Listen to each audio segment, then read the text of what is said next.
Welcome, everybody, to the 9th episode of You're Still Doing That, where everyday people can talk about the things they did as a kid that they still like to do today. I am sitting here next to Jeremy Jackson. Mr. Jeremy Jackson. That's right. He goes by a lot of different names than Jeremy Jackson. We're going to get into all of those. We're sitting right here in the best dojo in town, BBLA, Black Belt Leadership Academy, with the sensei himself, Master Jackson. Say hello to the tens of people that are be listening to this. Well, hello to the tens of people that are listening to this now, and many that's going to listen to it later. Yeah, we sure hope so. All right. So, Jeremy, when I want to make sure I say this right. So, would you say that the classes people take here are karate classes? That's a great question. I get asked that quite frequently because like you've got the different ideas of like what martial arts are, and everybody's got these buzzwords they go to like karate, taekwondo, jiu-jitsu, and everything along that kind of lines. So if I get the answer correctly, yes, there is karate classes. That's the easiest way to explain it. You know, there's punching, there's kicking involved, and someone's got something to relate to it. If we want to go more in depth about like the different martial art styles that's involved with it, it's got a strong Kempo karate base to it. It's got a strong Taekwondo kicking base to it. But then you've also got like the Filipino martial arts, like the Arnis, the Eskrima, and the Kali that's inside of like more of the elite training program. Yeah. But then you'll come into another class and they're on the ground grappling, doing like what looks like jiu-jitsu or judo, or even with the Filipinos, the dumog that they do with that as well. So I almost want to say it's kind of got like a mixture of a bunch of different things into it, just because of all the training going through. Because like most people see it, they'll see a strong kickboxing art by going for, in the kids class we call it knuckle up for safety. Right. All right. Versus, buckle up for safety like we had back in the 90s. All right. So it's knuckle up for safety. Then we've started adding into the program. I just started doing this in the last 8 months under Coach Darrell in California, and we're bringing a Krav Maga aspect into it as well, which is kind of like what the Israeli Special Forces work off of. Gotcha. All right. That's kind of like the long way of answering. Yeah. Yeah. I was trying to think. All right. What do you tell people they're going to be learning? What's the word they use? But it sounds like it's a lot of different things kind of wrapped up together. It is. It's like a Heinz 57 puppy dog. You know what I mean? Like a mixed breed of all of them. And it's all come together because it kind of builds off of like what each person is ready for. Oh, Master Jackson is Heinz 57 martial arts class. I like that. So what made you get into martial arts as a youth? As a youth, oh my goodness. So I think I was in like 4th grade, and my body was very small and my head was really big. So I was the kid that was very quiet. I got picked on quite frequently. Tried to fit in, didn't really fit in a lot of areas with the schools I went to for elementary. And my parents were just looking for something for me to do. And someone told us about this guy. And it sounds kind of funny saying it today. It's like this guy was teaching it out of the basement of a church. Right. All right. And it's like, do you want to try it out? And actually, I'll back up even further than that. I think I was like in 1st or 2nd grade. I tried it at this, it looked like a dungeon type place. And this was in the early, like to mid 80s, and not a lot of kids were doing martial arts. Right. It was more teenagers, it was more adults, right. Kind of like your Karate Kid type style stuff. So I was like, all right, that was cool. So I tried it out. Didn't really get into it because it wasn't I don't know if it was kid friendly or if I just wasn't ready. Yeah. Because I remember wearing, do you remember the Castle Grayskull ring? Yeah. That had like the little hidden compartment in it? Yeah. My only memory of that place I still have is I lost a tooth because it was a baby tooth. And I put it in there to take it back home to show mom and everything like that. Put that on a list of things I wish I still had as adults. Right. That thing was really cool. Grayskull rings. So the second time was like around 4th grade-ish. And I was like, all right, let's go try it again. And basically, it was the pastor of the church at Buffalo Church. Yeah. His name was Master Strickland. And he had been in it for years. And back then, I was probably, 10 years old? And I swear he was like 80-some years old then. Yeah. And fast forward to... I don't want to interrupt you, but imagine a pastor, and he's in a church, and he's in his congregation. Says, "Can I get a hi-ya?" Right. Right. He tells stories all the time, like being in California where he got mugged in like the 50s or the 60s or something like that. And the guy jumped him, and he took him to the ground and held him there and preached to him until the law enforcement You will listen to my message. You ain't got nowhere to go. Right. But But I was gonna say, like, I thought he was like, 80 then, and then you fast forward to 2012 when me and my wife Crystal got married. He was still the pastor of a different church and actually married us then. Wow. We actually were able to pull that from the past into that it is then. a nice connection. Mm-hmm. Wow. And so, like, I got started in that because I was getting picked on. If we were to play sports, I was the guy that basically, like, all right, you take Jeremy. He's the last one left. Right. And I was like, I just couldn't get into it. So my parents took me there the first day. It was a Tuesday night. Class was 2 hours long. Like, when Owen was doing classes here, it's like 45 minutes. This was 2 hours. But it was the same drill. It was everybody from, like, young kids to adults all working together. Yeah. All right. It was a little weird. Like, looking back, it was a little weird, but it worked. But it worked there, yeah. Awesome. So I got a lot of questions about there, but I'll move on. Oh, we can keep circling back. I know we might have to circle back. So I got a lot more questions about the karate preacher. Dude, I'm telling you, he was awesome. He was so funny back because this is old day of teaching, right? Like this is the 80s, 90s, and I remember I asked a question. I was like, "Would that really work?" And his reply was, "Go put your mouthpiece in." Yo. You're about to find out if it really worked or not. Right. We don't do theoretical martial arts here, buddy. The power of Christ is going to compel me to show you in real life. I love it. That could be a movie. It could. It's been an 80s movie. A preacher that's like saving his congregation from muggings and all kinds. Or the rival gang comes through that wants his church. I'm pretty sure that was a theme of almost every 90s martial arts movie. But the preacher, it was like the janitor or somebody like that. Person you never expect goes and saves a community. Yeah, that sure could be a movie. You could be the preacher. They could put you in it. Right? All right. So we already asked the next question. I was going to say, what is your style called? But I think we covered Heinz 57. Yeah, because there's also another part of it that we added, and I didn't even say this a minute ago. I probably should have dropped this in there as well, is during about 2014, 2015, I can't remember the exact year, I had gone to a martial arts conference, and this lady was on stage, and she was speaking about her style of martial arts being called skills, Skillz, which is usually what I tell a lot of people about our martial arts style as well. Yes. Is it's got a lot of like child psychology as well as occupational therapy mixed into the martial arts, dealing with the left side of the brain, the right side of the brain, communicating. Yeah, music does a lot of that too, both sides communicate. Yeah, and it was so great because like I didn't even realize like parts of it, and then looking back at the older martial arts, the way they did it, actually had a lot of that involved with it. And it was like one of those things like they knew it worked, but they didn't have like the reasons on why it worked. And seeing that being brought into it, we jumped into that program. Yeah. And that's where we've been since you've known us here, is a very strong child martial arts school. That was our niche. That's what we worked on. And with the Krav Maga, we're bringing the adults back into it. Nice. Yeah, well, I know my son Owen, he still talks about, I wonder if I should do classes again with Master Jackson. He still brings it up. I got a lot of people that, like, because we've been here for like over 15 years now. I couldn't believe it.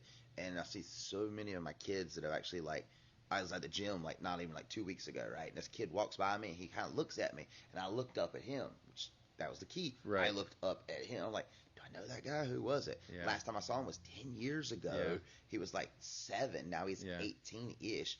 And I'm like, man, that's like, because like you don't see somebody for a while. It's like time hits pause. Yes. I'm still expecting them to look like that. No, I still do that with my high school kids that I used to teach. I still think of them exactly as they were. Like back in elementary school. Yep. Gotcha. Yep, and they stay that way. So, what kind of things did you have to go through to become a teacher, a martial arts teacher? What does that kind of certification look like? All right, so to start off with, this is the 90s. It was like trial by fire. Right. All right, so what my instructor did, it was a summertime, and he said, hey, do you want to teach a class? And that was it. Yeah. I got thrown into an adult class. I was 16, and it was like only like 3 adults at lunchtime on Tuesdays and Thursdays. Yeah. And it was interesting because I felt weird. Now, is this still the preacher teacher? Oh, that's a completely different martial arts school now because he got called to another church. Gotcha. And so I was like maybe 14-ish at the time when he moved, and I was like, I gotta find another martial arts school. So I went to it's not even the one that I went to is not even there anymore. It was over by the Dancers Workshop area where the Burger King and Bay Breeze's area. All right, so let's back up real quick. Where is the preachers class at? Where does that take place at? That's at Buffalo Church. That's here in town. Yeah, here in town. Okay, you said Buffalo before, and I just assumed it was somewhere else. Well, we got the Buffalo Church here in town. A lot of people think about also like the other side of Olivia with Buffalo Lakes, and I could see how that could get cross-referenced. All right, there. So we're still local. We're still local. Then still local. So Buffalo Church, and then the next one, I can't remember the name of the school. I think it was called the Academy. And then the next place, I didn't last maybe 6 months there. My ego got in the way on that one right there. I went in, I was like the highest belt in the class. Yeah. And I was like, all right, this is kind of cool, but I want something more. Right. And I went to I started driving, got my car, and I went to the library. Out of all places to go, I went to the library and found a flyer on a martial arts school called G-Force. And I was like, oh, let me go check this out. So I pull in over there. And I meet the instructor, I meet his wife, and everything like that, and they got me hooked. All right. So what was cool about it was, like I said, I was coming out of my ego from the last place. I was the highest belt there. I was pretty bad, even though I was the shortest one. And we get into a sparring match with this instructor, and I got my hands up. And I didn't realize what I was getting myself into. All right. One of the guys went, go. They said, go. And so we started the match. Dude hit me so fast from behind, I felt like, that I turned and looked to see if it was somebody else that hit me. I was like, nah, that's a fluke. Let's try this again. Did a second time, he did. It's like, so I ended up sticking out with him. His name is Sensei George. So with George Denson, he was the one that said, hey, do you want to teach a class? And I said, yeah. He goes, here's what we're going to do. Adult class, Tuesdays and Thursdays during the summertime. Yeah. So I did that. Couldn't do it after school started back. So trial by fire. Right. He says, we'll hook you up. We're going to set you at 5 daycares. I said, 5 daycares? What do you mean 5 daycares? He goes, you're going to go to each of these daycares, Monday, Tuesday, Wednesday, Thursday, Friday, right after school, 45 minutes, and teach. And it was a mixture of all ages. Yeah. All right? And I started doing that, and that's where I kind of like learned by trial and error. He told me, he says, look, the kids are going to challenge you. They're going to see how much they can get away with. That's right. And back then, I was 16. I knew it all, right? I wish I could still remember it. But hey, I was like, "There's no way they're not doing that. They can't be." Yeah. And I learned the hard way. They did. Yeah. And that's how I kind of got that. So then, for the certification type stuff, I was very fortunate with him. George Denson actually worked on as a filmographer for Turtles movies, Teenage Mutant Ninja Turtles 2 and 3. But he did some other movies that I can't remember, like another one called Hideout or something like that. So he got gigs to go all across the country to record martial arts seminars, most of them business seminars. So I got to work in the likes of hearing Dave Kovar talk, get to the Martial Arts Super Show, went to all these places to hear everybody share their ideas on how to teach a class. Yeah. And I was like, this is really cool. It's it brought in the whole idea of getting everybody synergized, getting the whole class doing something together. Then when they got into the right mindset, we can teach them something versus just trying to teach it when they first walk in the door. Right. Because when they come in the door, they're not they're excited about being there, but the excitement's going. It's not the program of it's time to learn something. It's excitement. I'm not doing whatever I was doing at home to get here. Right. Or when the other scenario is when they were playing on the tablet and they don't want to put the tablet down to go do class, they walk in the door but you got to be here for today. Yeah. So we got to get them in that right mindset. And I was like, that is awesome. How did karate impact you in your youth? You talked a little bit about elementary. How did it affect you when you got older in your teenage years? So through it's actually a whole story of the elementary, because when I trained under Master Strickland, he got us involved in the AAU competitive championships, however the matches are called, for tournaments. And so I went to state level, ranked really well there. I went to the regional level, ranked there. Went to the national level, competed there. I think I got 4th one year, and even qualified to go compete at the junior Olympic level. And that got me all the way up until almost 7th grade. All right, so I'm coming off this real big, excitement. And I'm I want to do something else. And so I transferred because my 6th grade year was actually at J.R. Ingram. Right. All right. And that was before it went to where it's 5th grade, right? Yeah. So my parents were like, well, 7th grade year, middle school, we're going to put you somewhere else. And they put me at Grace Christian School. And I was like, well, I don't know anybody there. Yeah. That was interesting, because after training at Strickland's, I made a friend there named David Markham, and Dan Whitley were the two that come to mind, and Jay Calendine. Oh my goodness, I got 3 of them right there off the top of my head. And I think I know all 3 of those fellas. Right? So Dan and Jay were already going to Grace Christian. They were in my class. David transferred, went there the same time. So it wasn't like I went in by myself. Right. And it wasn't like, we were the Ninja Turtles walking around the place or anything like that. But, it was like, hey, this is kind of cool. And so I've competed at the Junior Olympic level, and the only injury I ever had was this. I was at a regional tournament, and I was winning the sparring match, right? And this kid goes to kick me. You ever, like, dribbled a basketball or someone passes it to you, and it hits your finger just right and jams it? That's what it felt like to me. It jammed my finger, so I scored my point and backed away. My memory says I was winning this match, all right? Maybe it was different then, I don't know. But the referee says, because they spoke Japanese, they're like, Yame. So you had to stop, step away. Ippon, Wazari, half point, full point. And I remember them going, all right, ready? Hajime. And we started to circle each other. My fingers hurt. I'm like, oh, I'm going to hit him in the head now. He done hurt my finger. I got to get this one. And before anything happened, they go, Yame. And it's like, we both looked at me and the other guy competing, looked at each other like dumbfounded, like nothing's happened. And the referee lifted my hand up, and I was wearing my buddy's white glove that said Colonel across it. And it was covered in blood. Oh, no. Because like the finger had actually exploded out. It was the weirdest thing ever. I didn't feel that part. I never looked at it. We didn't see it, so nothing registered. And I was like, what do I do about this? And so they're like, all right, they checked this kid out. They looked at his feet to make sure his toenail wasn't too long. And nothing. It was just a crazy accident. All right, so that's not too bad. They put stitches in it. I was fine. So I go to Grace. And I start off my very first soccer tryouts, which was like a rummage game, couple-mile run, all this kind of fun stuff. And at Grace, it was the 7th graders and the 12th graders all on the same team. Oh, wow. So I got in front of the guy that could really kick the ball hard. He was a power kicker. Yeah.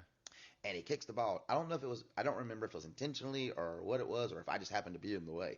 And he kicks the ball right at my face. So my instincts kick in. Arm Put your comes hand up. Yep. Yeah. It hits my arm. I'm like, ow, that hurt. Fast forward, my arm is still next to me the whole tryouts. I run the laps at the end of the game. I crawl in the back seat of my car. My mom takes me to see my dad. My mom tries to turn my arm over, and I let out this yell. She said, you got to take him to the doctor's office, see what's going on. They x-rayed it, broke both bones all the way through. Whoa. At soccer. Yeah. I was like, I've done all this martial arts training, never got hurt. Here I am playing soccer, and I ended up breaking my arm all the way through. So still went to karate classes with a full cast on, doing like my one-arm push-ups, because it was like, I saw everybody else doing push-ups, and I was like, I can't just stand here and not do anything. Yeah. They're working. I need to work too. So I dropped down and did it. So through my youth, I was like, I kept going in the martial arts and played the soccer.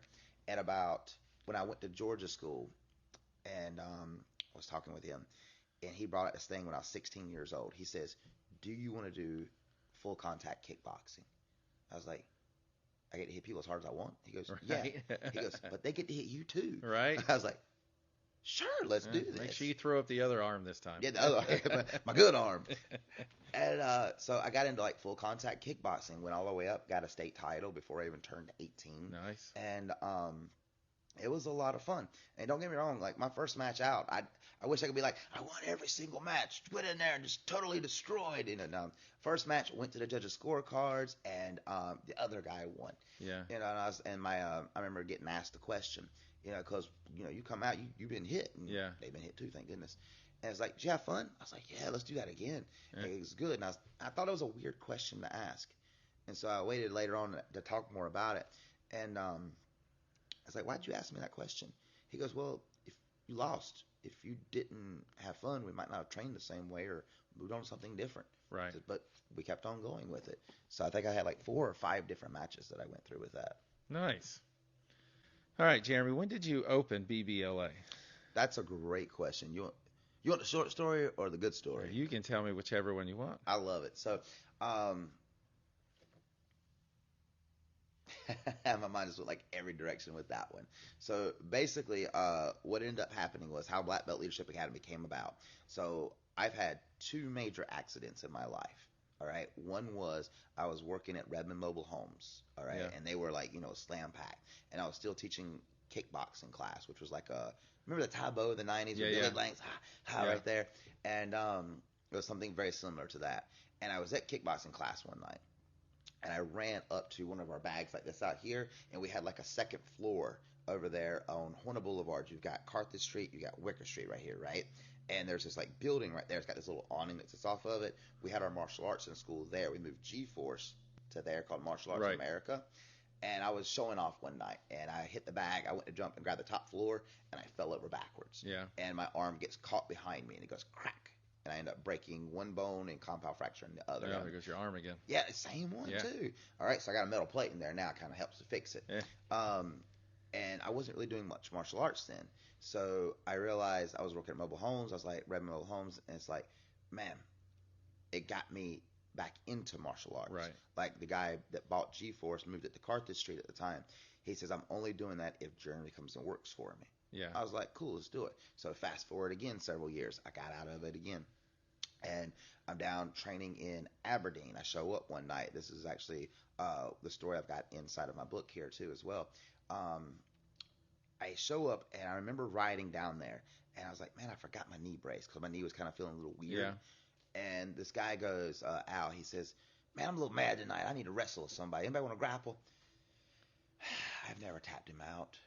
Okay, fine, I'll go. Yeah. I'm like 5'5", not very intimidating at 155 pounds at the time. This guy's like 5'10", 210 pounds. Yeah. He looked like a cruiserweight wrestler from WCW. Right. Remember those guys? Yeah. And he suplexed me over his head. And I rolled over. I got back on top. I'm like, I do not want that to happen again. And all of a sudden, he bases out and lifts me up. Now, back in, like, I love referencing the movies of, like, the 80s and the 90s, all right? If you walk, like, the airport scene where the person comes off the airplane and their loved one jumps at them and throws their arms and legs around them, gives them a big old hug. If somebody had walked by that room at that very second, that's what it looked like. This guy had picked me up off of the floor with my legs and arms still wrapped around him. He's going to put me back on my back. And then, whop, there goes my knee. I put my feet down at the wrong second. Toward the ACL, the PCL, the posterolateral corner, meniscus disc. Wow. Everything was about popped out of it. And I was like, oh, wow, that's not good. I go in to see the doctor, MRI. He goes, you're a professional football player? I was like, do I look like a right? And I said, no. He goes, well, if you was, your career's over. I'm like, yeah. What does that mean about martial arts, construction, and everything like that? He goes, you ain't gonna do all that again. I was like, I don't like this guy. Yeah. So he put me under. He gives him my first surgery. He said he did not like what he saw in my knee. So he moves me to Duke, and Duke actually got me put back together. And I was like, let's see what the knee does. So I said to myself during this time, I said, this is not going to be my downfall. Right. This is going to be a stepping stone for something else. And the knee came back great. There's the only problem I got with it is like I can bend it to like 95 degrees. Yeah. And that's as far as it goes. But if that's my only complaint, I'm not complaining. Yeah, it's because you went to Duke, man. That's what it was. I can't even tell you the doctor's name, Dr. Claude Mormon III. I can still remember him. He went in and he did like this little test on my foot. And he goes, that's weird. And he looked at my chart and all this. And I remember him saying, he goes, if they would have fixed your knee the first time, you would have been back 5 years, 6 years, 7 years later because they didn't catch this other part on the side. Gotcha. And it would have just wore out the replaced ACL, PCL. So the knee came back great. I'm working in orthotics and prosthetics. I'm basically making artificial braces and limbs for people. Yeah. And I was like, well, the knee's coming back good. I need to get back into my martial arts more. Never got out of it. Just I need to do more. Yeah. So I talked to my father, who is now my father-in-law, and I was like, well, what can we do to open a martial arts school up? He said, well, let's look for a building. So we looked at one over here in Tramway where the Sitco used to be at with the U-Haul trucks. Yeah, and it was owned by Adcock, I believe he owned it. Little spot has a barber shop down there. They're like, we'll give you 600 square feet, $600 a month. I was like, cool, I can do that. I show up 2 weeks later, talk to them. I've been talking to them between that. They're like, sorry, we're going to put another barber shop in there. I was like, whoa, that's not very nice. So I went across the street to where, what's over there? CVS is over there now. Yeah. And they had like this big, long, like Tramway Paint and Body. Yeah, I remember there. I walk into this huge building. It's like 2,500 square feet. And it's like, I think it was like maybe $1,200 a month what they were asking. And I'm like looking around. There's no air conditioning. There's no heat. Yeah. I was like, where's the air conditioning? Like, well, you can put that in if you want to. That was my first red flag. I said, well, how does the agreement work? Oh, we just do it month to month. There's red flag number 2 because then I could be here and don't kick me out at any time. Right. So then I was like, all right, we'll just put it off to the side. Then my father-in-law that cost me help. He's like, hey, what was the name of the place? The Carpenter Shop in Tramway is about to leave. I was like, the Christian bookstore? Yeah. He goes, no, the little place like a Lowe's shopping center. It's like a little hardware store. Right. I was like, where is this at? He goes, it's next to Myers. I knew where Myers was, but I drove by this place and never saw it before. So I came in and it was set up like a little, like the True Value. They just opened that down there, but obviously smaller. And I was like, all right. I talked to the guy. He said, yeah, we're leaving. I said, can I get the landlord's information? Reached out to him. They met me up here like a month and a half later after they had left out. Saw the building. They're like, yeah, we can do it. Like, what kind of business do you want to run? So we opened a martial arts school, mostly for kids, some adult stuff. And they're like, we'll do it. I said, all right, I just need some time, put some stuff with the bank together, get everything in the right direction. They said, do what you got to do. I called them up 2 weeks later, said, hey, I'm on track, everything's working. They said, yeah, about that. We can't let you use the building. We're getting older. It wasn't like a company that owned it. It was two sisters. Right. Their mom and dad had built this place in the late 70s. And they said, we just don't want nobody coming after us if somebody gets hurt. Yeah. I said, but I'll have an LLC. I'll have insurance. Right. We'll have all that covered for you. No, we can't do it. It's like 2 weeks before Christmas. This is not the Christmas gift I was expecting. Right. And I was like, all right, no worries. I said, well, if something comes up, just let me know. So I kind of just gave up. You know, January comes by, February goes by. I'm having lunch in the parking lot at OMP at Pinehurst, and my phone rings. And I look down the little flip cell phones back in the day, and it told me the Pinehurst number, and I was like, this looks like the people that did that. So I answered, and they're like, hey, we felt so bad about what we did to you. We were physically sick for a week. If you want the building, it's yours. I said, in my head, I'm like, do I need to tell them that, or should I play hard to get? What am I supposed to do with this question? I was like, yes, I do, actually. Let's do it. I said, I do need some time, because I just put everything off. Right. We did that in February, signed the lease. I think it was in that February, actually. And kicked everything off. We opened up for our first classes, I think, in February, March, April-ish of 2008. So, like I said, we've been here for 15 years now, you know, just being a part of the community. And we've had that, like, quote that goes, Black Belt Leadership Academy, building a better community one black belt at a time. Right. Now, you've done a great job with your numbers here. How do you think you've been so successful at growing attendance through here? Through the school, part of it's just been because I've been here since 86, 7, doing martial arts. Everybody knows that's who I am. I heard a guy at a business seminar say it one time before. This is back in the 90s again, so references change. Yeah. He goes, when you think about hamburgers, you think about McDonald's. So my goal was, if people talk about karate, they talk about martial arts, I want my name to be one of the first ones that comes up in conversation here in town. And that's been one of my key selling points. You know, everybody just knows who it is. I've got kids that bring me their kids. I haven't got nobody bring me well, I do have people bringing me grandkids, but I haven't taught nobody in the 90s that had brought me grandkids yet. So I think it's coming. It's not far. If you stick around long enough, it's sure going to. So what ages do you teach here at BBLA? Oh, my goodness. So we started off, I've worked everything. My youngest child has been 2.5 years old, but that was when we was doing like a 3 and 4 year old class. All right, so right now I say the majority of them are about 4 years old, and we've got all the way up to the adult classes now. My oldest one, this is great, she was 92. Oh, nice. Yeah, she took my Tai Chi class when I used to teach it at CCCC. Yeah. Class started at 12 o'clock on the dot. She walked in. She drove herself there, which was so cool. And she walked in at 12 o'clock and 15 seconds. It was always like right after I got everybody on the floor. And I keep calling her Miss Joan, but I don't know if I've got my name right anymore or not. And I'll be like, you ready to go, Miss Joan? And she's just soft pedaling feet. Go ahead, dear, and get started. I'll be right out there. That's awesome. That, and I think it's also been about just keeping us in the community. Yeah. Because, like, a lot of, like, martial arts schools that I was a part of growing up, we stayed in our own little area. We did a couple of demonstrations here and there, but we kind of just stayed inside of it. And my goal was I wanted to give a place for parents to bring their kids where they could do something in the community. Right. So that's where you'll see us, like, do our back-to-school drive where we get in, like, those I come see the guidance counselor and drop off the supplies. No, you do a lot in the community. Yeah, that one's one of our, it's not our biggest one. It's our second biggest one. Our biggest one is feeding our families for Thanksgiving. Right. Because our biggest year was 2019.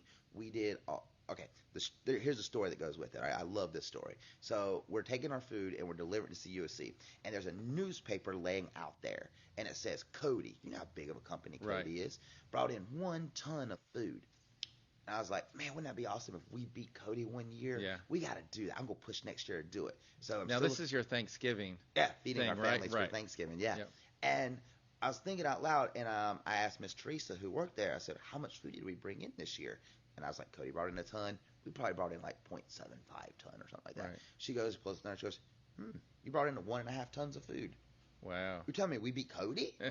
All right. Then we fast forward a few years, 2019, we did almost 4 tons of food. What is it? You got a little tagline, you call it something. Feeding families for Thanksgiving. I thought you had a fun, something about kicking turkeys, or I thought I remembered you guys had a really genius tagline for We it. had one where we did like trim the turkey. That was that like workout we did on Thanksgiving morning and stuff like that. I don't recall anything else. I have. And don't get me wrong, like I'll what's it called? Ad lib. Yeah. You know, a lot of times in classes, like, hey, and if it'll come out that way and people run with it, that was great. He's Jeremy's been doing a large food drive at Thanksgiving, where they fundraise and kids bring in donations and they go to the store, and I don't know how many turkeys you go in there and just clear out food lines all across the county. It's so much fun. Like, I let the food lines know when we do it, so because like a couple years they've helped us out so much because they'll actually bring in extra stockers to keep putting the stuff on the shelf. Because the goal is, once the money is raised and you come to class on Monday or Tuesday, like normal schedule, I basically give the cash back out. Yeah. All right. And the kids get to go with the parents to the store. And what's so cool about it, they've always gone to the store with their parents. They get to push the carts. Yeah. But there's a little different emotion now, knowing they're getting the food off of it instead of for them. They're getting it for someone else that may need it. Yeah, it's really great.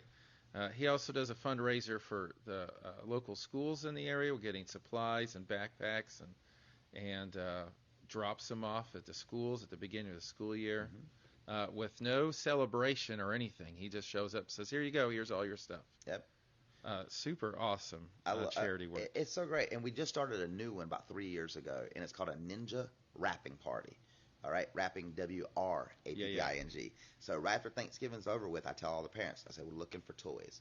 All right, the idea behind it originally was kids are getting new toys at Christmas, so bring me the ones that are slightly used or looks new. Right. All right. And then all of a sudden they're bringing in those, but then they're also bringing in new toys. And remember Pokemon Go? It was huge.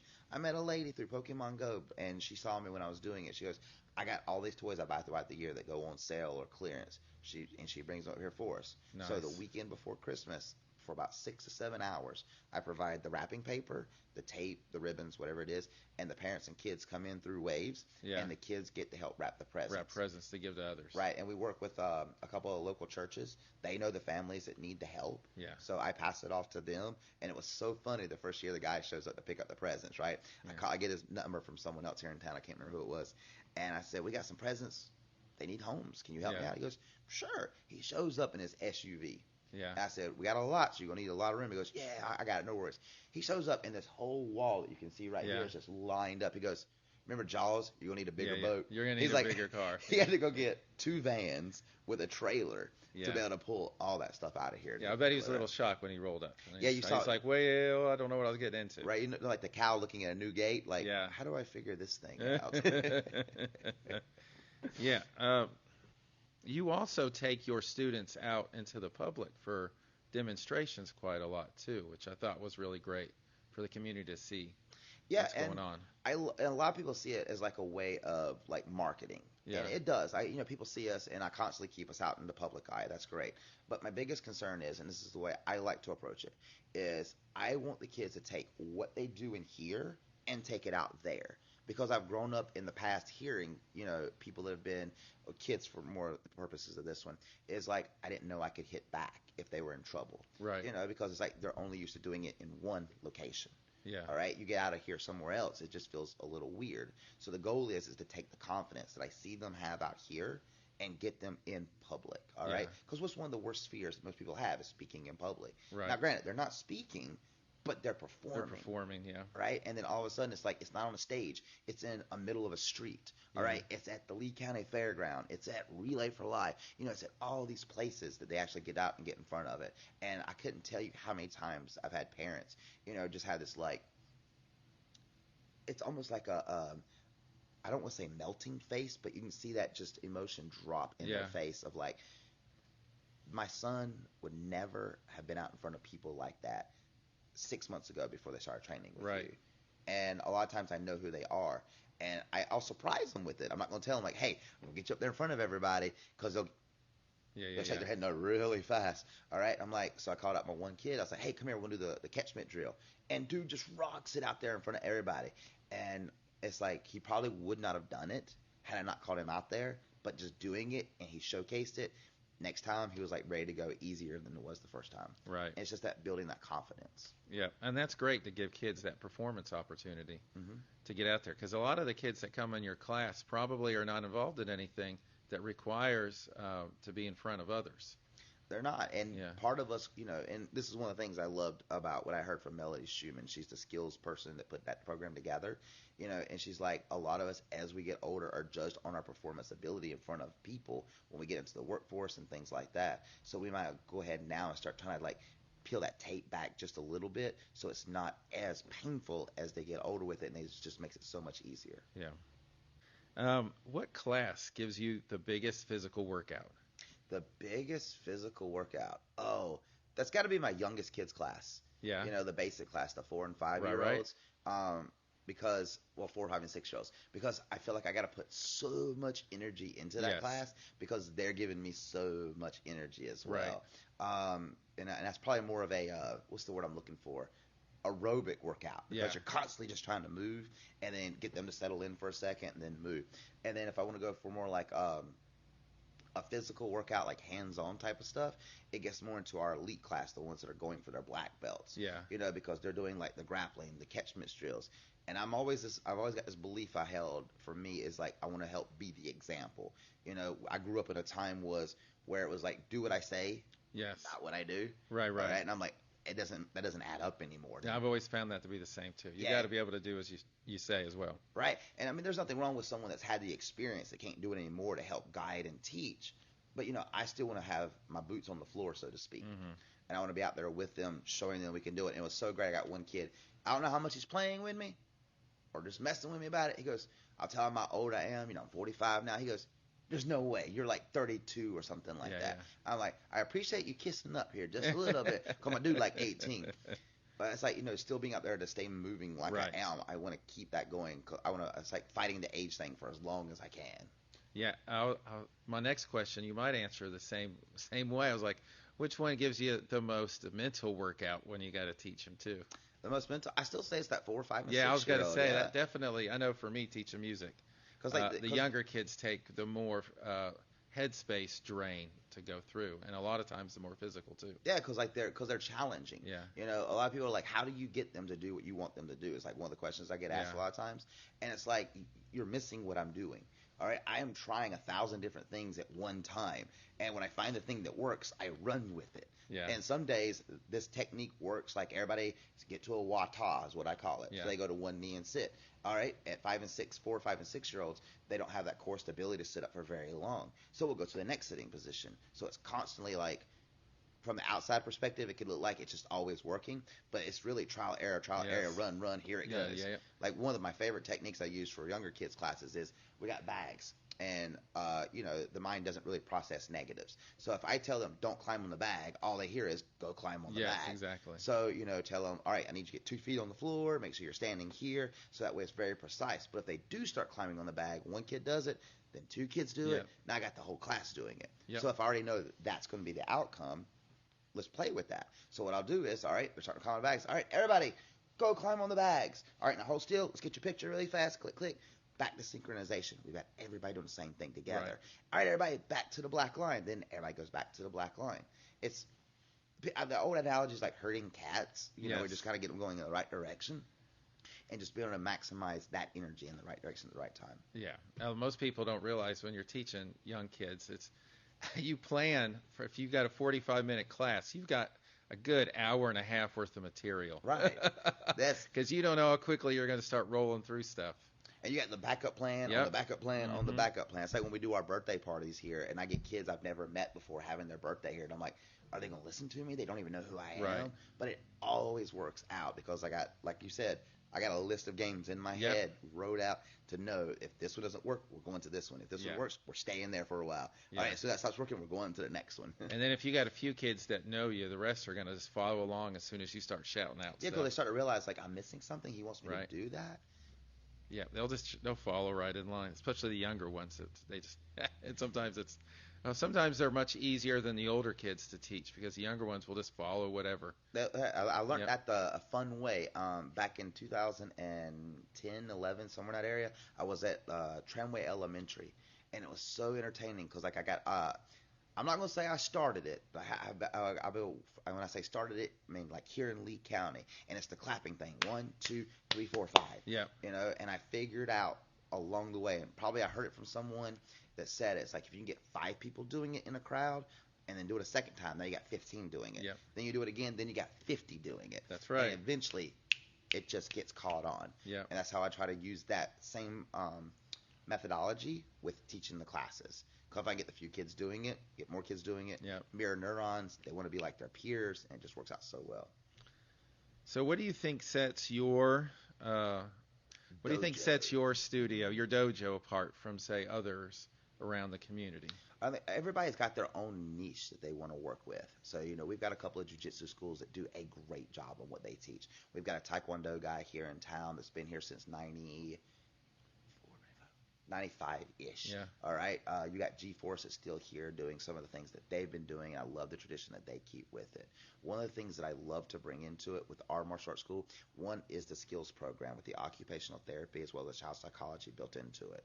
But then we had, you know, COVID come through of 2020, and I saw something happening, and I was like, what am I going to be able to do to better be prepared to handle and work with my kids Right. and my parents when they come back? So I went through a couple of different programs getting my master's through the University of Spiritual Sciences. I got a coaching program through Unbeatable Mind, through Mark Devine, out of Navy SEALs. And so a lot of it comes back using those mindsets that we picked up from that and bring it to the classes. Now, that's just one part, because that question also goes into everything else we were talking about with feeding the families for Thanksgiving, being involved in the community, giving them those ideas, you know, of what they can do. Some places are really big into competitions, taking their kids off to tournaments. That's great. I love that's what some people are looking for. I'm not everybody's cup of tea. Yeah. That's fine. But if you stick with me and do the program, you get to see the results that you're looking for. Right.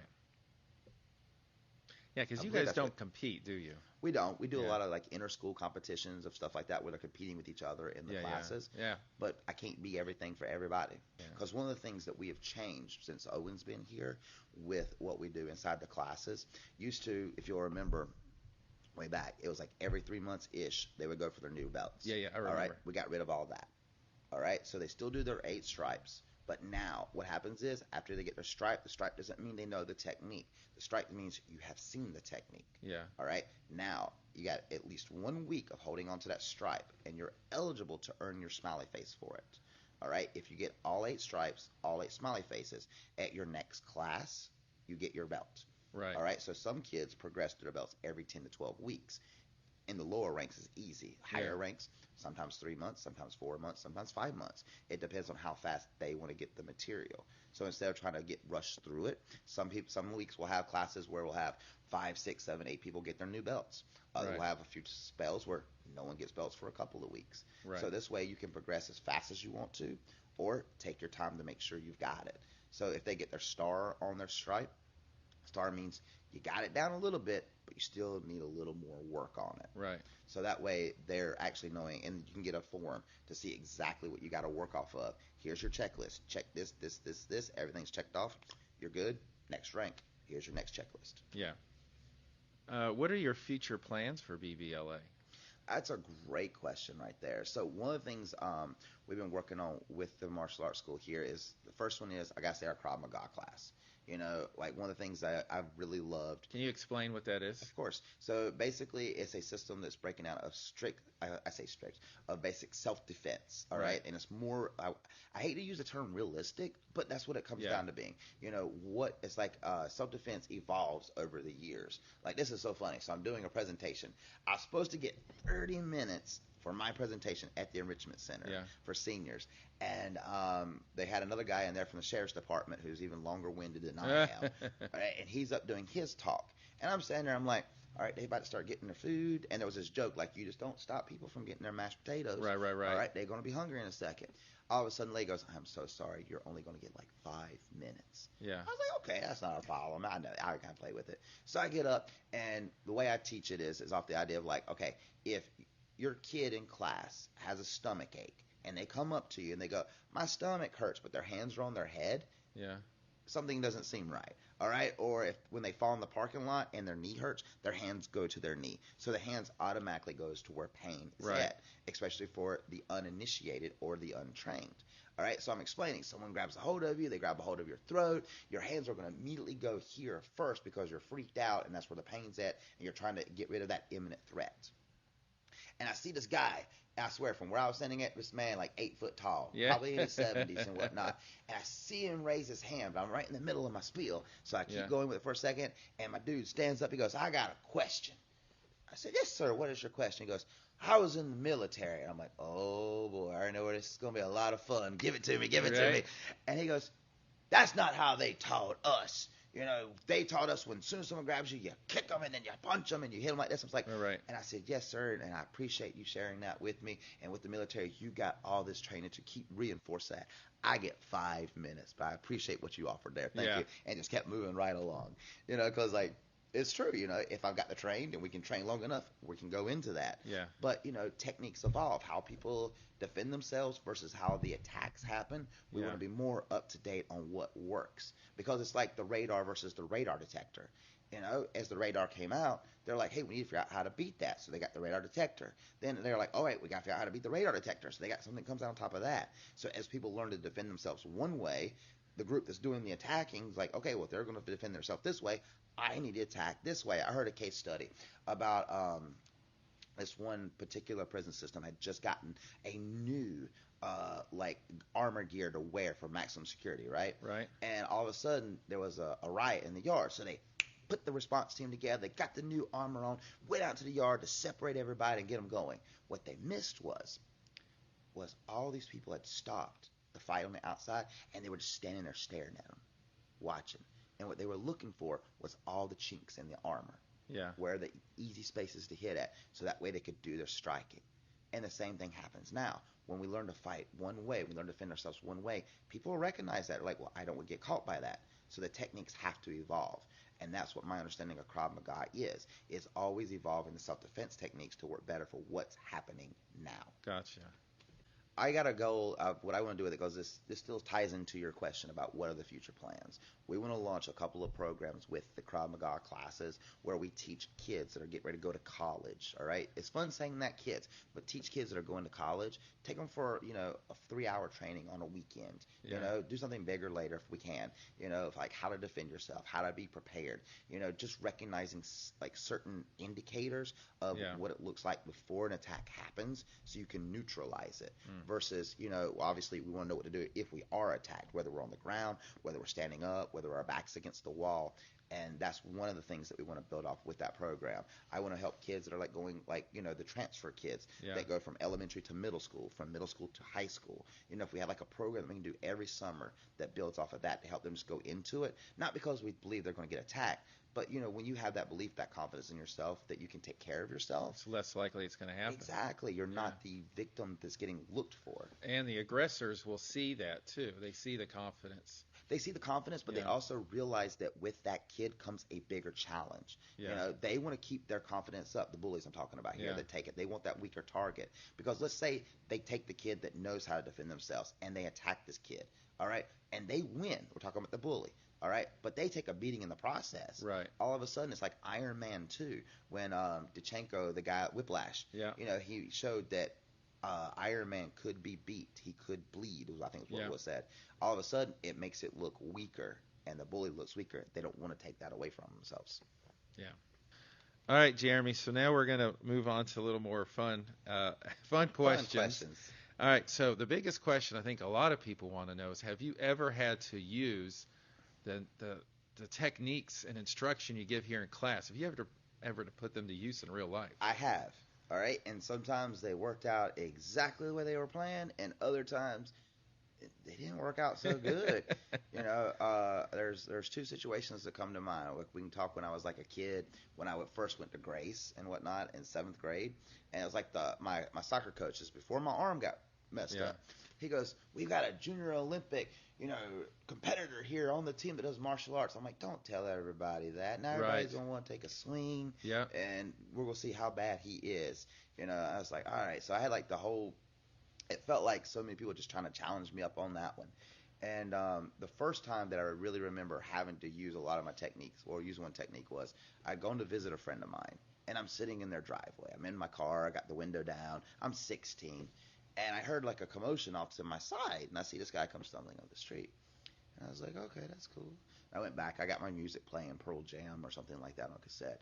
And all of a sudden, I look up, and the guy's at my window, and he reaches in and just grabs me by the throat. All right. In our martial arts class, In our martial arts class, you see the movies where like you reach over the hand, you peel the hand off, and pull the arm into an arm bar. So I got the door between me and him, and I'm like, I gotta pull the arm off. So I went to pull.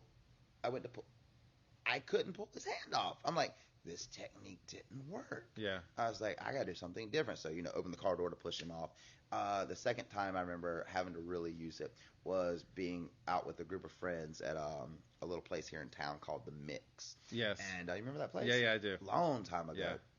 And all of a sudden, this guy had tried to kick me in the head while I was on the floor doing like a little breakdancing move thing.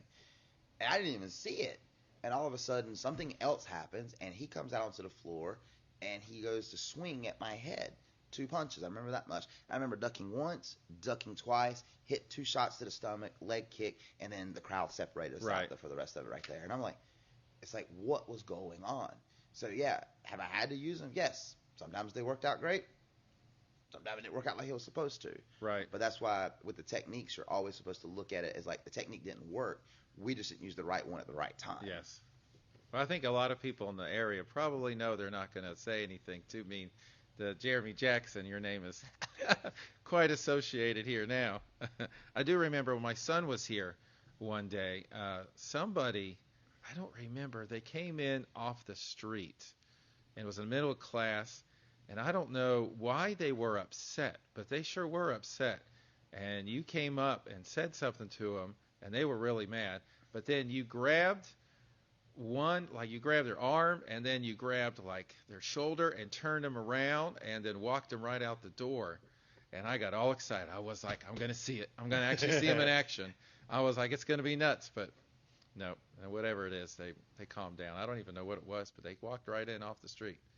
And if you've never been in BBLA, it's not terribly big, but you can stick 15 or 20 kids in the back, but the parents sit right, and they're in the same room with you. And there's some benches, and so they can watch everything that's going on, which I think is great too.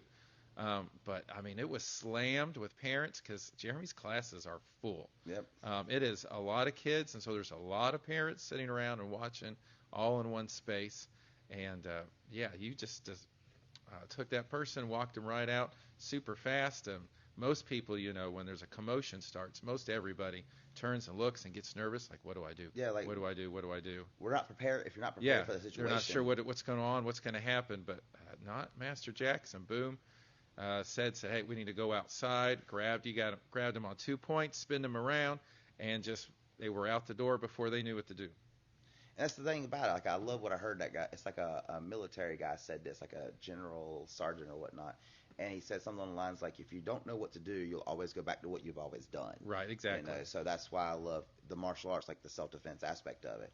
If you don't know what to do, at least you've got a plan on what you can do when a situation like that comes up. Because anytime my kids, that's what I call everybody here, it don't matter if you're 2 years old or 90 years old, you're one of my kids, basically. Yeah. If they're in danger, I'm going to be the first to step in to kind of get them out of it and put me in the way as best we can. Like, we had that the thing with the Christmas parade back in like 2016 actually. Yep. And it happened. And I remember we were walking down the street and had all the kids with me. And this car pulls out of where the old BB&T building, the Simpson building's at now, right? I'm like, where are they going? And then we found out what was going on. We never heard anything happen. We never heard the shots, right? Yeah. But we found out. And I'm like, well, we can't, there's nothing else we can do. So the goal was keep all the kids together in the middle of the street, make sure we're all moving in the right direction, and don't let nobody get crazy and panicked out. Yeah. And we made it all the way to the end because there's nowhere else for us to go. So anytime something like parade, that, exactly, you just got to keep moving forward. Because if everybody dispersed, that was with our kids or whatnot, I wouldn't have any idea where nobody was at. No one else would know where anyone was at. Exactly. So we were safe. We moved it all the way through and made it with no problem. Yeah, I remember waiting because Owen was with you. He was, in that. Yeah. And so the family, we were about midway through the parade route, and we were waiting, watching for PBLA's little trailer and stuff to come down. With our lightsabers. With the lightsabers. We gotta have the lightsabers. That was Owen's favorite. It's the only reason I think he wanted to come to the parade, because he'd get a lightsaber. Well, you know why we use the lightsabers, right? You can see them. I can see every kid of mine. Know exactly where they're at. And so we're waiting, and then you hear it starts going through the crowd. There was a shooting, there was a shot going down, and we're like, what? We haven't seen. And so my wife instantly wants to go down there, but we can't because the police have now started setting up stations around the corners of the parade route to not let anybody drive down or run down. And so my wife is starting to panic, and I was like, Chrissy, don't worry. I said, he's with Master Jackson. I was like, it's probably the safest float to be on in the entire parade route. And I was like, we're going to go back to the church where they meet. He's not going to deviate from the plan. He's going to know where parents want to get their kids. They're going to get everybody that spot. We just got to figure out how to get through traffic to get back to St. Luke's Church. Yeah, and sure enough, everything was fine. It worked out perfect for us. All right. The next question everybody, I think, wants to know about you is, how long are you going to grow your beard? Oh, man. Okay. So the whole beard started off with the idea, because if you remember correctly, all I had was that little piece in the middle, like the goatee sure thing, did. right? And Mr. Neal, he had the comics run up in Chapel Hill, Durham area. Yeah. And they were going to do like this thing where people donated their hair to, I can't remember what it was for exactly, but you grow your hair out very long and you shave your head off. Locks of love. I think that's who it was for locks too. Of yeah. love. I was like, well, I'm not growing my hair out on my head, but yeah, you're a little hair challenged with me. Yeah, I was as well. Very much so. I got I always thought about it, you can't grow grass on a busy highway. That's right. I got a lot of thoughts happening. So I was like, I'll grow this out. It'll become a little piece, and then I'll shave it off for people can raise money up for me to shave it off. All right, so that didn't happen. So I kept it going, and then I was like, all right. Then all of a sudden, I think it was 2021 or something like that. I was like, let me grow the sides a little bit. Let me grow a little bit more, and it just kept on going. Yeah. And I don't know how I got this. People have asked me, do you dye the middle of it gray in the middle? Right, the gray streak. I don't. It just happened to come out that's exactly the gray right there. Yeah. Yeah, until my dad sees it. And he goes, what'd you do? Eat a raccoon and the tail didn't go down? I'm like, oh, no, squirrel. He said squirrel. Squirrel, yeah. I was like, nah, it's just the way it rolls. So, yeah, I actually took it and got it trimmed in October. They took 4 inches off of it. All right, and then it grew back really fast. I was about to say, you could never tell. Yeah. So I don't know how much further it's going to go. I will say this much, though. For training purposes and running, it's aggravating. I'm about to say, I do like it when you tie it up like a braid. Right? I do. When you do that, and I was like, you cannot get more martial arts than that look right there, man. It's the old masters, where they had it and they flicked it to the side. And they flip it to the side like Kill Bill style. And he's like, yes. And it's all tied up. I said, you can't get more martial arts than that, man, when it's all tied up. But one training coach, he's like, man, you got that beard growing the way you do. You'd be like a Mortal Kombat boss or something. Right, exactly. We call you the Bearded Dragon, The Bearded Dragon, I like that. That's going to be your preacher name when you start the movie. The movie Bearded Dragon. Bearded Dragon, that'll be the title. What's your favorite style of martial arts to do? Oh, man. It's such a great question because the idea, to do. So, for practicality, for self-defense, I love the Krav Maga. Yeah. All right. For a great workout, I enjoy the grappling with the judo. Yeah. For more of a flow state where it's like a calm and relaxing, it could be like the Kung Fu or even the Tai Chi. Yeah. Because a lot of people see those styles. I love what my one coach said about it. He's like, every martial arts style that has survived because it was doing really great at the time it was devised. Yeah. So maybe today it doesn't work in the ring, but it wasn't designed for in the ring. So it was designed for something else. So like I love the Tai Chi, the Qigong, and the Kung Fu because it relaxes the whole body. It's like one of those things like the body and mind becoming one with the spirit type idea. It's like it's easy to say, but it's learning. Like in the extreme class now, we do a thing called the Big Four mental toughness, which is breath control, positivity, visualization, micro goals, and they have to learn that. But we learn that under a stressful thing, and it's learning how to take the mind and basically drop it into the heart. And when you do that, the mind slows down. It calms everything out. And a lot of people today, I believe, is finding and trying to fight to get that calm mind. Right. And doing those movements has been one of the things that I go to just kind of like take that breath in. That goes right into my next question about trying to overcome the pain or the mental block and to bring it down your heart. How do you find that running and martial arts go together? So the running at first did not go with the martial arts at all. That was actually, I was doing health fairs. That's how I built the school up in the beginning. Yeah. I was at every health fair. And I even told the people at the health fairs, like at the companies, I would call them up, like, I do Tai Chi for adults. This is what I want to do. Because I thought that's what would get me in the door. And every time I got in the door, they were like, no one talked to me about Tai Chi. They would talk about their kids doing karate. Yeah. So the very next year, I was like, all right, let's do the karate again. So I said, we do kids karate.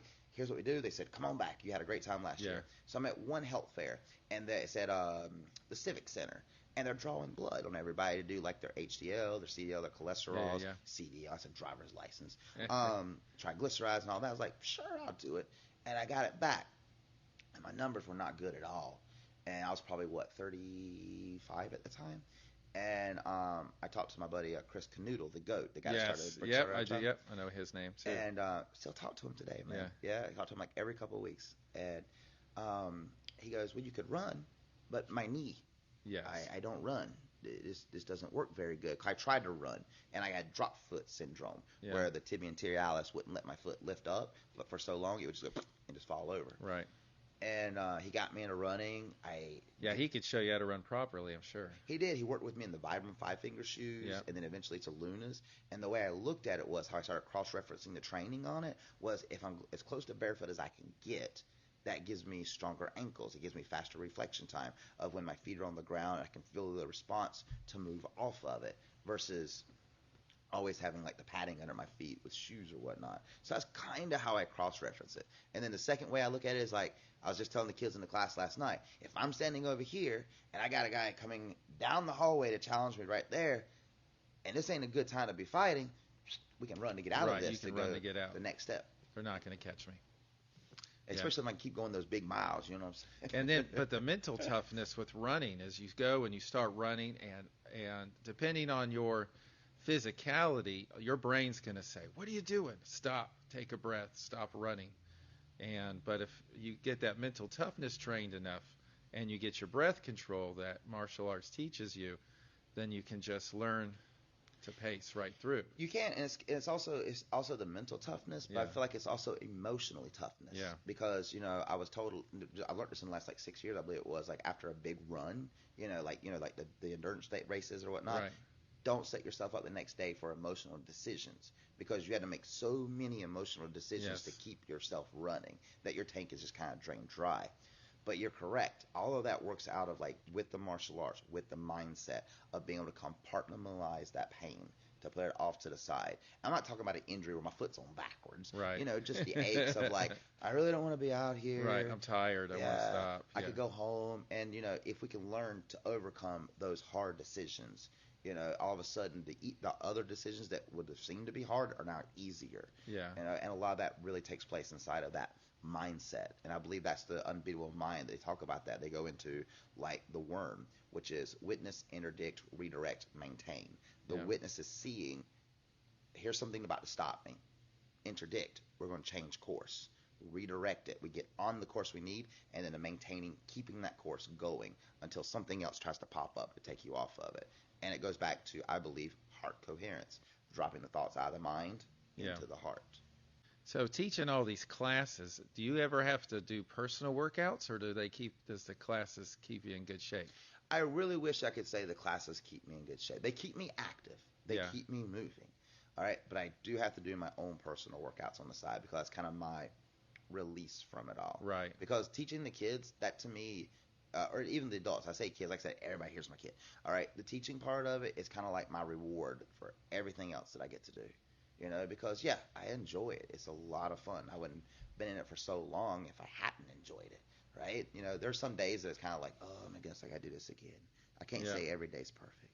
Right. All right, but it's definitely a reward. When I see kids get it, when I see them, like I mentioned earlier about how the structure of the program goes now, where they're actually coming up in between classes asking me, hey, can you help me with this technique? Can you help me with that?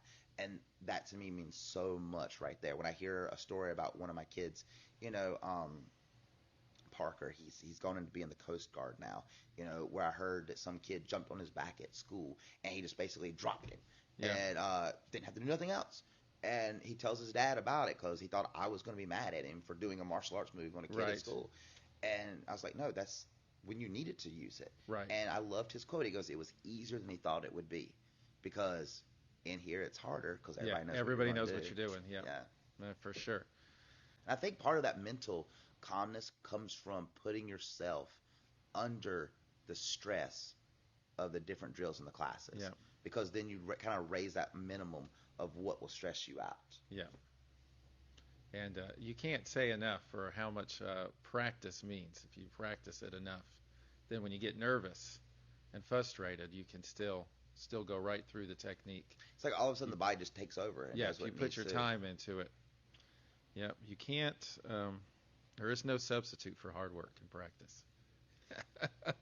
That will stay true forever. Now, your wife, Crystal, does she do any martial arts as well?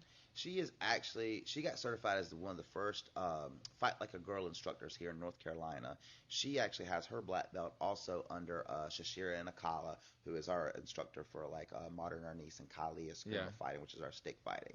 She is awesome. I made a mistake one time. She's her dad is also a martial arts instructor that I trained under as well, which is really cool. All right, and I made this, and I wasn't doing it as in saying holding my I'm pointing two fingers at her and saying listen here. That wasn't what I was doing. I was kind of I was thinking about this, and she reached up and she grabs my fingers and puts me into a finger lock. Yeah. And I'm like, what just happened? If you got somebody by the finger just right, they don't like it at all.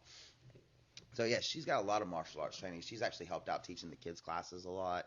She'll get up here. She used to help out with the workout classes. Well, that's what I remember coming to a workout class and I was CrossFitting at the time. And I remember coming in thinking, this is going to be nothing. I'm a CrossFitter. I know what workouts are like. She destroyed me in that workout. And she's smiling the whole time. It was so intense. I was like, I run, I do CrossFit. I was like, this is going to be, I'm just here because I'm being nice to Jeremy because he said I should come. And she destroyed me. It was so difficult to stay up with her. Yeah, like I said, and I love how she does it, and she keeps that smile, like I said, the entire time she's doing it. She sure did. She loved all the pain she was dishing out to everybody. Oh. All right, Jeremy. Now, a lot of your teaching is motivation based. You're trying to get people in a good mindset to be a better person and a better successful person. When did you decide those were things you wanted to incorporate into your classes? I think I picked that up back when my knee got busted. I always liked the idea of, I'll put it under the umbrella of motivational speaking. Right. Being out there because I grew up in the martial arts. I had guidance counselors, and every one of them, everybody I'd gone through, either A, was a great example of what I needed to be, or B, gave me the example of what I shouldn't do type of thing. That's the way I always kind of had it in my head.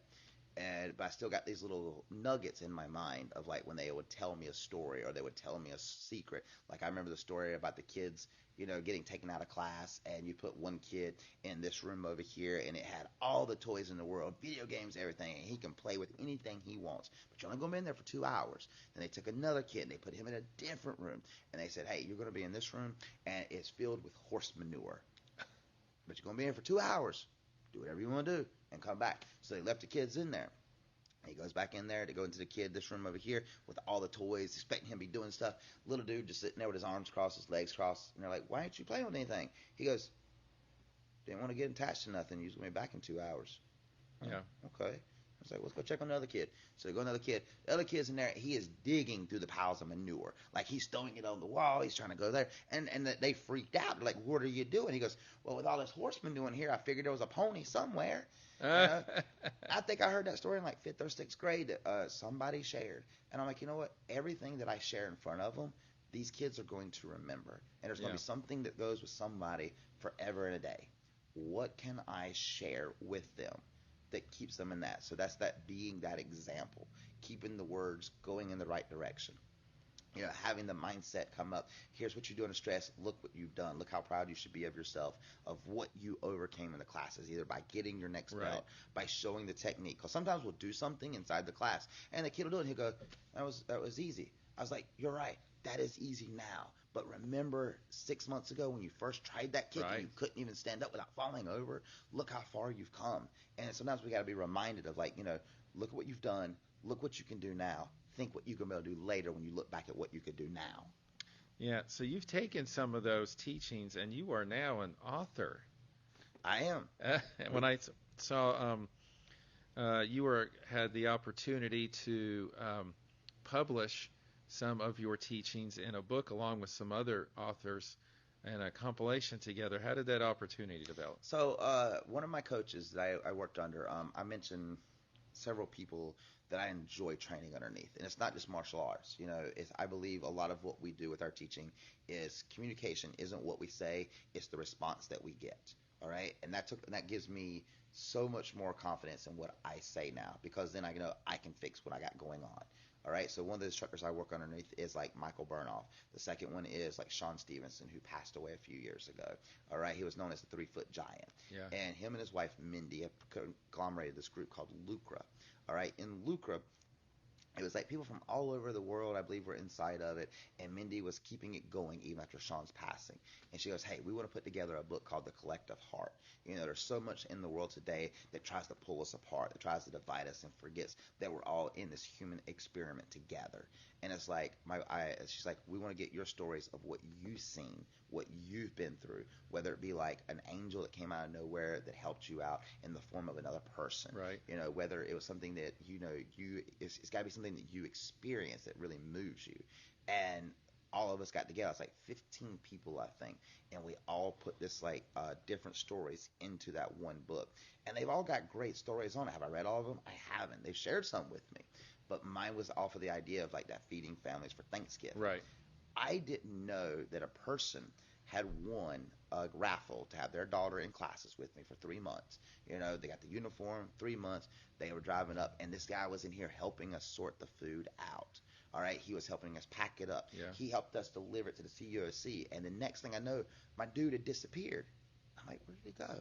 He was in line to get a box of food. Right. We didn't know who needed the help, because sometimes asking for help seems to be a weakness. Yeah. Versus it being a strength to help us get further down the road a little bit faster. You know, so that was the story that I was able to put into that book, and she was the one, Miss Mindy Kniss, took all the stories together and made it into that treasure that we have now called The Collective Heart. Yeah, so if you guys want a good read through of all those stories, you can get The Collective Heart, probably find it about everywhere, right? It's on Amazon for like $8, I believe, right now for the soft copy, or you can get it on Kindle for like 99 cents. Yeah. Yeah, go check out Collective Heart. And on the day we released it through Amazon, we actually hit 2 #1 best-selling parts in our categories on it, and a number 2 under Viktor Frankl's Meaning of Life or Meaning of a Man or something like that. Yeah, awesome. Do you have any plans for any future writings? Do I have plans for it, or am I going to do it? That's a great question. There you go. Plans? Yeah, I would love to go through like the whole, you know, background of everything of the martial arts journey for me. Yeah. From starting off as a kid that was basically being picked on to where we are at today with it. Right. I mean, because the idea would be like just reaching out to people and saying, look, the whole thing like with the knee, the whole thing with the arm, you know, I really believe that a lot of us have a calling to do something. Yeah. Right. And when we get further away from the calling, all of a sudden life steps in and goes, hey, here's a lesson you need to learn. If you don't learn the lesson, life keeps getting a little harder until you learn that lesson. But then all of a sudden the video game kicks in now. So now you're going to level 2 once you learn the lesson of level 1. Right. Yeah. Life does have a way of putting things in your path. Or sometimes it's easy to see them, and sometimes you don't even realize. Most of the time, it's usually when you look back, you can see like the old song, God Bless the Broken Roads, where you can see where the dots connected you to get to where you are now was actually the path that you were supposed to take. Yeah. At the time, we just don't see it. And I think life is fun with that, though, because like you'll make a statement, a proclamation of saying, hey, I'm going to start training in martial arts. I'm going to start training in Krav Maga. I'm going to start doing this. And all of a sudden, life goes, hold on a second, I'm going to throw something at you, catch it. Yeah. And it's just basically a distraction to see if what you said was really what you wanted, or were you just saying it? Right. And it's like, it's not necessarily a challenge. It's just a confirmation. And you get a chance to either A, realize, I am really going to do this, or B, I'm not. It's like, when I started, I love what the one guy said, man, start eating right, start doing good, and all of a sudden my neighbor shows up. I was at home making sweet potato pies, and I thought you would want one. Right. Dude, we ain't talked in 6 years, and you just around making sweet potato pies to bring me one. How does that, what is going on? Am I being punked? You know what I'm saying? Right. Yeah, sometimes I think people find it difficult, like, to make that change or to decide, I'm going to do this, and then you do it for 2 days, and then you're like, then it's like you said earlier, go back to what you know, and you fall back. It's really easy to do, and like I said, it gives you that chance to really, A, reaffirm it, or B, maybe it's time to reassess, to go a different direction with it. That's right, and the perfect thing to reassess and take a different direction, folks, is to sign up for a class at BBLA. That's it. And get in here with Master Jackson, and you can help get your not just your body in shape and get you safe from whatever's out in the world, but also help you get some of those mind lessons. They get your confidence up, it gets you feeling better, and it's a nice little community over here. All right, Jeremy, I'm going to ask you about 6 rapid fire questions. I love it. And they don't have anything to do with martial arts. It's just same 6 questions I ask everybody. And it's neat to see what people's responses are. I like it. You ready? All right. So besides your family, what's the most beautiful thing you've ever seen? Besides my family? Yeah, because every person's going to say their wife or their husband or their kids. But besides family. Besides family.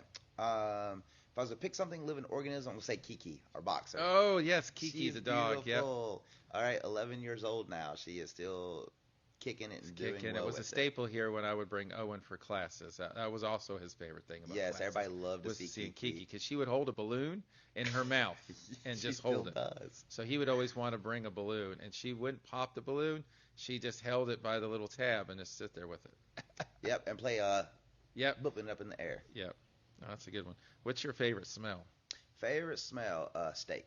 Nice. What is your favorite sandwich? Sandwich. Oh man. Italian sub from, the Italian sub that becomes a pizza sub when they put the little marinara sauce on it from Subway. What's your favorite drink? Favorite drink right now is probably going to be the Monster Zero. I was staring at your drink over there. What makes you happy every time it happens? Every time it happens, finishing a race. Oh yes, most definitely, and I would agree. What advice would you give to little Jeremy Jackson back in the past? What would you, if you could just send one little nugget of advice back? Remember to believe in yourself. The pain is temporary. Pain is temporary, isn't it?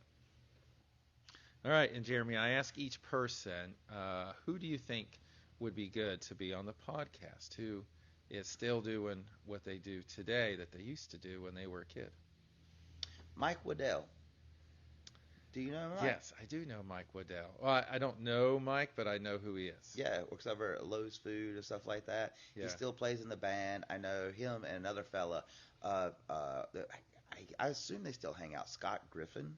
Yes. Because Scott used to collect a lot of the different Scott too. Toys and things like that, and I've known both of them for a long time. Yeah, it's interesting. You run with different circles of people, and you don't know where those circles interact sometimes. And then you hear someone talk about somebody you know real well, and you're like, oh, I didn't know you knew them. Yeah, how do you know them? All right, Jeremy, thanks for being on the show, man. If you want to meet Master Jackson in real life, just come to, just look up BBLA online, or come right down here to Sanford, North Carolina, right off the US 1. Come and take a class. You will be glad you did. It was nice to have you, Jeremy. I appreciate the time. Thank you, sir. Remember, folks, find what makes you happy and do it. There's a lot of life out there to live. Take the time to enjoy it. Have a good week.